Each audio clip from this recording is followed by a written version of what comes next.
Kim Fowley sería un personaje que viene casi su historia desde los 60s, estuvo presente en los 70s, en los 80s, un personaje cercano a muchos de los actos de la escena glam, podríamos decir, de los 70s, escribió algunos temas, sacó algunos discos solistas y escribió algunas letras por ahí con gente como Kiss, me parece, en el disco Destroyer.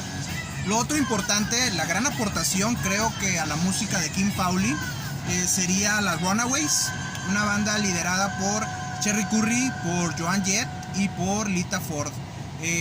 Obviamente es monumental la obra de las Runaways, si hablamos casi como el primer grupo verdaderamente de rock duro, aunque por esas épocas también andaban las Hart, las hermanas Wilson. Pero básicamente las Runaways con su disco de debut de 1976 serían prácticamente el primer disco de una banda formada por puras mujeres que prácticamente tocaban que cada una tocaba realmente sus instrumentos y que hacían música poco comercial. Las Runaways eran poco amables, eran muy salvajes. Si quisiéramos tratar de entender sin haberlas conocido, pudiéramos decir que eran la versión femenina de los Motley Crue, muchas drogas, mucho sexo, mucho rock and roll, mucho desmadre, aunque la realidad es que Motley Crue fue la versión masculina de las Runaways. Del disco pues obviamente destaca mucho Cherry Bomb, que sería prácticamente de las primeras canciones que compuso la banda. Se dice que Joan Jett no sabía tocar guitarra, tocaba de una forma muy burda.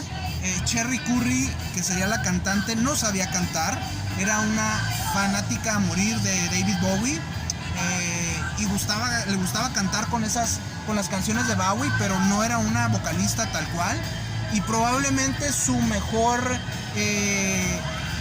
instrumentalista sería la guitarrista Lita Ford, que ella sí tenía mucho entrenamiento y mucha práctica y era pues la mejor instrumentalista de la banda.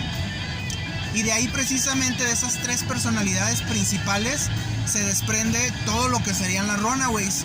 La actitud casi punk de Joan Jett, que seguiría por esa dirección. Cuando salió el disco Los Ramones, Joan Jett se emocionó con ese sonido, quiso introducirlo más al concepto de las Runaways.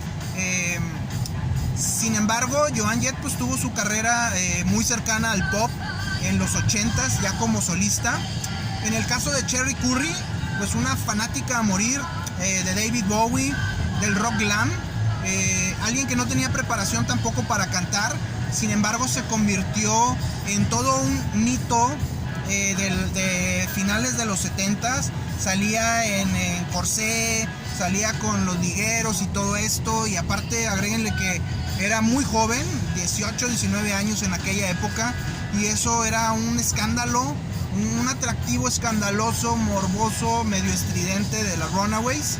Y obviamente Lita Ford, una gran guitarrista con mucha experiencia, con mucha influencia del rock clásico, Deep Purple, Black Sabbath, y que buscaba llevar a las Runaways hacia una dirección más orientada al heavy metal. Finalmente la banda se desintegraría.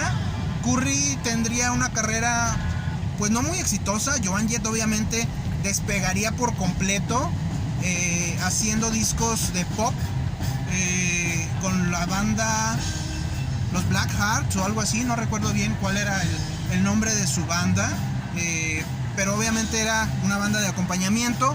Y en el caso de Lita Ford, pues hizo muchos discos, todavía a la fecha hace discos solistas, hizo colaboraciones con Ozzy Osbourne, sigue siendo un personaje reconocido, aunque ya no tan vigente. Del disco debut de las Runaways de 1976 se desprenden dos vertientes musicales muy importantes. Una de ellas es el punk rock. Muchas bandas se formarían inspiradas con mujeres, por ejemplo los X, que serían de Los Ángeles, y los Germs, que también entre sus filas contarían con mujeres. Serían bandas de inclinación punk, de inclinación hardcore, que estarían totalmente inspiradas en las Runaways.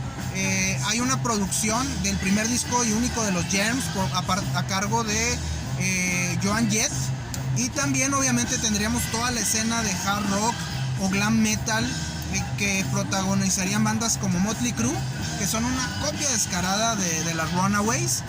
Explotarían todo el concepto, todo el mito, aunque obviamente ellos sí llegarían a tener mucha popularidad, a vender millones de discos, y desafortunadamente dejarían a las Runaways en el olvido como una mera anotación de lo que son los Motley Crue.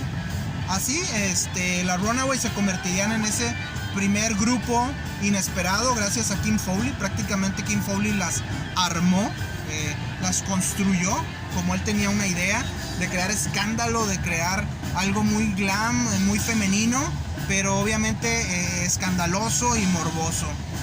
Al final la banda grabaría un par de discos como banda, ya después empezarían a desintegrar, ya se perderían esos elementos originales y la banda se perdería ahora sí que en la historia del rock entre todos los grupos que hubo.